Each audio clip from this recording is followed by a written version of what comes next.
موزايك اف ام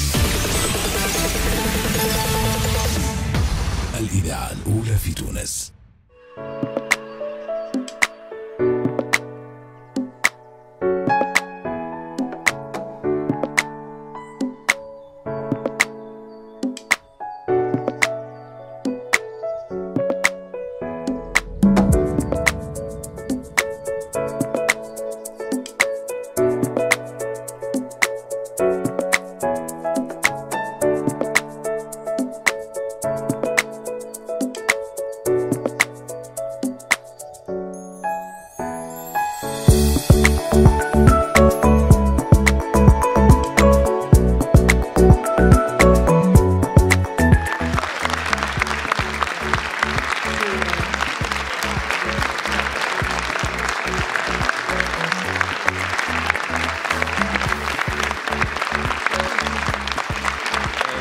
La francophonie est en train de devenir un espace d'intelligence, pas purement économique ou purement stratégique ou purement politique, ni lié à un continent, ni lié à une évidence géographique, mais un espace de débat et d'échange. Il n'y a plus de débat et d'échange. Internet ont tué l'idée même d'un débat et de la possibilité pour les uns et les autres d'avancer des argumentaires, de les défendre, d'échanger, de dialoguer, de débattre sans s'invectiver. Aujourd'hui, les réseaux sociaux et Internet proposent guère que ça, l'invective. Et là, à travers des regards qui sont des voix africaines, une voix guyanaise, une voix tunisienne, celle d'un chef d'entreprise, celle d'un amateur d'art, on voit qu'il y a du débat sur la société. Et dans le fond, qu'est-ce que les gens veulent aujourd'hui? Ils veulent du bien-être. Et ça, la francophonie peut probablement, parce que la perspective démographique de 200 millions supplémentaires de francophones, de 200 millions de jeunes d'ici 20 ans, est une perspective africaine dans un continent où il y a une croissance importante. Donc là, il y a la question de l'emploi, de la formation et des valeurs, mais la valeur pas au sens des simples valeurs de liberté et d'autres, mais la valeur économique aussi. Mais il y a aussi cet espace de débat et surtout du refus du monolinguisme. Le français en partage, c'est pas contre l'anglais, c'est pas contre l'arabe, c'est pas contre le mandarin, c'est avec. L'anglais, souvent, c'est la langue qui va remplacer toutes les autres. Voilà. Et je crois que c'est un petit peu la différence et ces débats étaient pour ça extrêmement intéressants.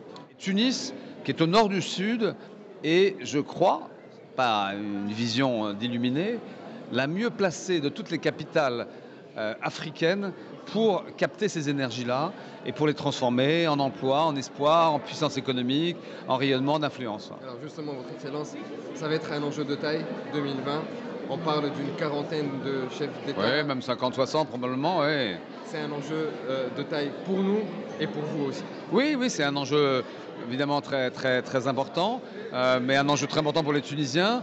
Mais je crois qu'on est vraiment très nombreux autour du projet de ce sommet.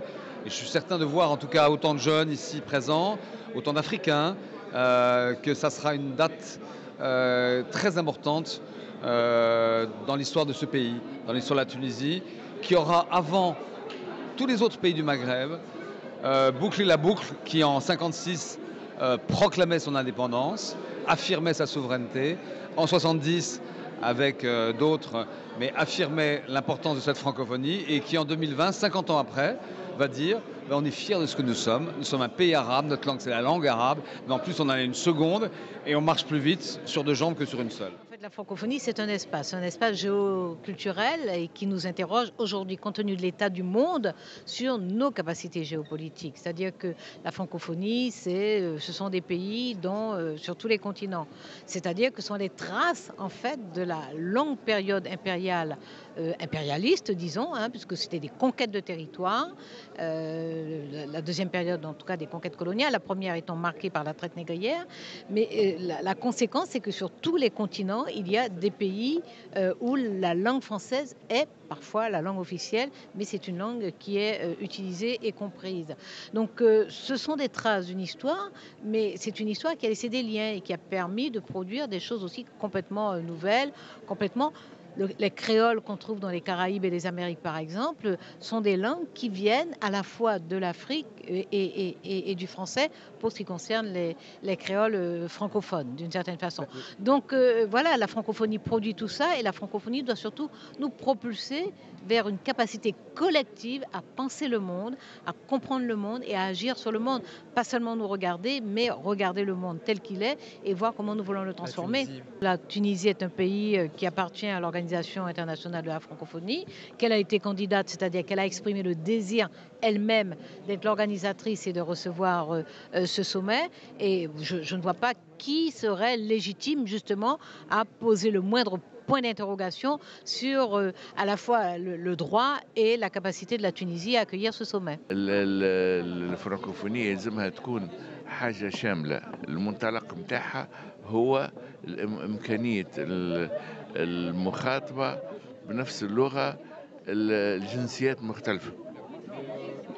والطريف في الموضوع هو أنهم اللي خموا على خلق سكيزابيل ليسباس فرانكوفون، يعني هالمساحة الجغرافية اللي تلم عديد البلدان تتكلم نفس اللغة وتتعامل بنفس اللغة، هما بورقيبة بالطبيعة، حماني جوري اللي كان رئيس النيجر، ليوبولد سيدار سونغور، ونورودوم سيهانوك، ما كان فيهم حتى فرنساوي. والفكرة برزت في أمخاخهم هما على خاطر وقت اللي يتعاملوا مع بعضهم، وقت اللي يحكوا مع بعضهم، لقاو انفسهم حاربوا الاستعمار، وهما رواد نتاع استقلال بلدانهم، حاربوا الاستعمار باللغة الفرنسوية وتعلقوا باللغة الفرنسوية على أساس أن بخلاف كل ما هو يعني حب هيمنة وكذا، ثم حاجة أخرى اللي هي القيم الأخلاقية اللي تعلموها، يعني تعلموها على طريق اللغة الفرنسوية، وبها هي حاربوا الاستعمار الفرنساوي. في مجال تحضير القمة، أنا أعتقد أنه بعد 50 سنة تجربة الفرنكوفونية، اعتقد أنه لابد ننتقلوا بالفرنكوفونية إلى مرحلة ما بعد اللغات وما بعد الثقافة، مش يكون عندها معنى للأجيال اللي قادمة، الأجيال اللي تطمح لعيش أفضل، لنمو اقتصادي، لتقارب اقتصادي. اليوم الأبواب مفتوحة قدامها علاوة على اللغة الفرنسية، اللغة الإنجليزية قاعدة تقتحم في أشواط وفي مساحات كبرى في أفريقيا، اللغة الصينية، المندرة. اليوم العديد من الأقطاب الأوروبية كما ألمانيا وإيطاليا راجعوا بقوة القارة الأفريقية، وبالتالي اليوم الفرنكوفونية بدون جانب اقتصادي مهم قد لا يمكن لها مستقبل مع الأجيال القادمة. بالتالي إذا كان نحب نحافظوا على الفضاء الفرنكوفوني، لابد من الدول الأعضاء اليوم تجلس وتشوف كيفاش توطد العلاقات التجارية بين شعوبها، تنقص وتقلل وظل من العوائق والحواجز اللي اليوم موجودة على أرض الواقع، واللي اليوم مش خلتنا نستعملوها. الفضاء الفرنكوفوني لأسباب اقتصادية كبرى، نسبة التبادل التجاري بين 23 دولة أفريقية اللي تابعة للفضاء الأوروبي ضعيفة جدا.